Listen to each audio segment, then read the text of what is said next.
રાહુલ ગાંધી જ્યારે વિદેશ જાય છે ત્યારે દેશનું અપમાન કરતા હોય છે અને ગુજરાતમાં આવે ત્યારે ગુજરાતીઓનું અને ખાસ કરીને ગુજરાત કોંગ્રેસના આગેવાનોનું અપમાન કરતા હોય છે. રાહુલ ગાંધી પાસે હું છેલ્લા 12 વર્ષથી સાંભળતો આવ્યો છું કે જ્યારે પણ કોંગ્રેસની મિટિંગમાં આવે ત્યારે તેઓ એવી વાત કરતા હોય છે કે ગુજરાત કોંગ્રેસમાં બે પ્રકારના ઘોડાઓ છે, એક રેસનો ઘોડો અને બીજા વરઘોડાના ઘોડા. હવે વરઘોડાના ઘોડા અને રેસના ઘોડા કોણ છે એને અલગ અલગ કરવા જોઈએ, પરંતુ 12 વર્ષ થયા છતાં રાહુલ ગાંધી હજી ગુજરાત કોંગ્રેસમાં રેસના ઘોડા છે એની ખબર એમને ન પડતી હોય તો એનો મતલબ એ છે કે ઘોડા તો બરોબર કદાચ હશે, પરંતુ ઘોડા ઉપરનો જે અશ્વાર છે એને ખબર પડતી નથી કે રેસના ઘોડા કોણ છે અને વરઘોડાના ઘોડા કોણ છે. એ ઉપરાંત એણે એવું કહ્યું કે ગુજરાત કોંગ્રેસમાંથી 40 થી 50 આગેવાનો ગદ્દારો છે એને કાઢી મૂકવા જોઈએ. આ વાત પણ તમે લગભગ 12 વર્ષથી હું એમની પાસેથી સાંભળું છું, હજી સુધી આઈડેન્ટિફાઈ કરી શક્યા નથી. પરંતુ મૂળ વાત એ છે કે એણે ગુજરાતની રાજનીતિને અને ગુજરાતના લોકોની સમજ નથી, એટલે વારંવાર ગુજરાતમાં આવી અને આ પ્રકારના નિવેદન કરે છે.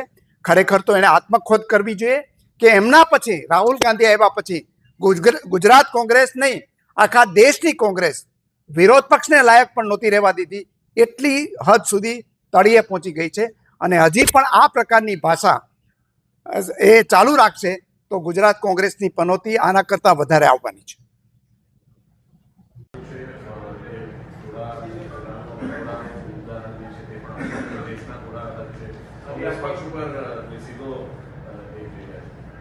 અર્જુનભાઈને આજે વિધાનસભામાં બોલતા સાંભળ્યા તો ખરેખર દુઃખ પણ થયું ને દયા પણ આવી કે આ ઢળતી ઉંમરે સત્તાની લાલસામાં મંત્રી પદ મેળવવા માટે જે નરેન્દ્રભાઈ મોદી અને અમિત શાહને આખી જિંદગી રંગા બિલ્લા કહીને સંબોધ્યા, આખી જિંદગી એમની વિરુદ્ધ ભાષણો કર્યા, જે વિધાનસભા ગૃહમાં મફતલાલના પત્રો વાંચી ને નરેન્દ્રભાઈ માટે જે ના કહેવાય એવા શબ્દોમાં ભાષણો કર્યા, આજે એ જ અર્જુનભાઈ ક્યાંક મંત્રી થવાની લાલચમાં દેશના વડાપ્રધાન ખૂબ મહાન છે એમના પોડકાસ્ટની વાતો કરતા એવું જોઈને લાગ્યું કે સત્તાની લાલસા શું શું નથી કરતી.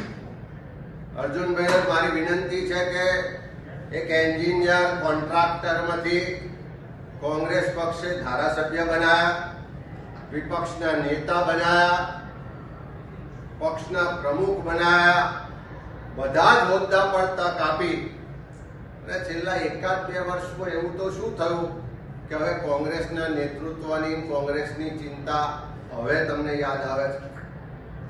અને જે ગદ્દારો હતા, કયા ઉદ્યોગ ગૃહોમાંથી કોના કોન્ટ્રાક્ટો ચાલતા હતા, કોની ક્યાં ખટારા ચાલતા હતા, કોની ક્યાં મિલીભગત હતી, એ આખું જગ જાહેર છે.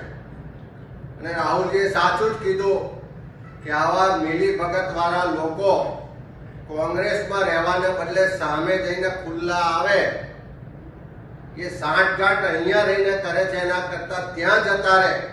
એટલે અર્જુનભાઈ જેવા કેટલાક લોકો ગયા છે, હજુ પણ કોઈ બાકી હોય તો જઈ શકે છે.